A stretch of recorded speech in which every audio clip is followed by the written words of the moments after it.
un peu particulière du Salon de l'Agriculture ce matin, puisqu'il est très tôt, que ce n'est pas encore ouvert au public. On est rentré avec des exposants, le stand de l'Aveyron est fermé, et on va vous faire un petit tour de ces coulisses avant que la foule n'arrive.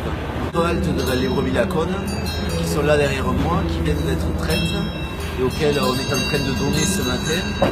Alors évidemment le salon c'est le moment de l'exposition, mais c'est aussi le moment où on doit mettre en avant à la fois les atouts et les difficultés de nos filières. Aujourd'hui la filière lait et la filière lait de brebis s'interrogent beaucoup sur l'avenir, s'interrogent sur la commercialisation des produits, s'interrogent sur la valeur ajoutée et la rémunération de l'acte de production.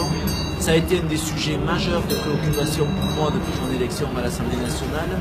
C'est le sujet aussi des états généraux de l'alimentation, et ça va être le sujet du projet de loi que présente le gouvernement, dans lequel je vais m'impliquer, parce qu'il faut absolument qu'on retrouve de la rémunération satisfaisante pour tous nos éleveurs. Autre élément du décor, on est ici sur le grand stand de la région Occitanie, qui rassemble la plupart des productions emblématiques de notre immense région, mais aussi du département de l'Aveyron. Vous voyez le Roquefort juste derrière moi. Et la force de notre agriculture française, régionale, aveyronnaise, c'est justement ces produits qui sont des produits authentiques, de très grande qualité, enracinés sur les terroirs. Et il faut absolument que le combat politique que nous menons conduise à ce que la valeur de ces produits soit reconnue par le consommateur et sur les marchés pour que les producteurs soient justement rémunérés. Alors là, je suis sur le stand de l'Aubrac, de la race Aubrac, avec les jeunes agriculteurs qui nous ont permis de rentrer ce matin pendant la période des exposants. Et devant Émeraude, qui est la vache d'une jeune agricultrice aveyronnaise qui va vous dire quelques mots, qui concourt cet après-midi, et elle est juste derrière moi. Alors, je suis là avec trois des GA qui ont voulu nous faire entrer ce matin dans la partie exposant du salon, et que je remercie encore une fois. Et moi, j'ai envie de vous interroger sur la question de l'installation, quand on est jeune, en agriculture, et de la transmission des exploitations.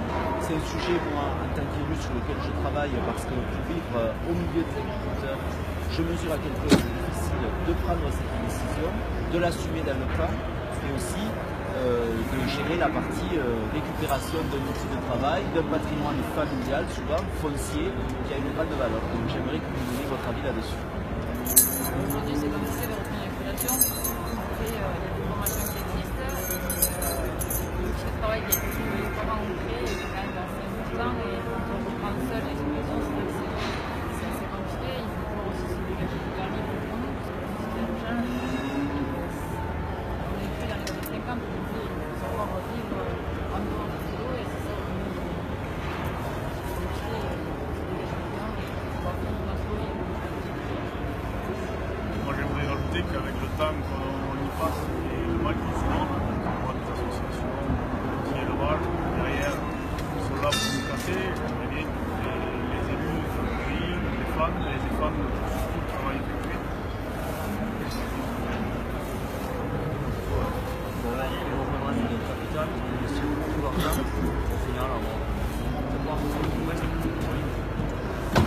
Moi je ressens très fortement ce que vous dites. Je ressens aussi la difficulté qu'il y a à récupérer un patrimoine, notamment foncier, en élevage, dont la valeur est considérable si on la considère juste sur l'aspect budgétaire et comptable. Et je ressens les tensions qu'il y a entre une société qui est complètement tournée vers le temps libre, etc., et les contraintes de l'élevage.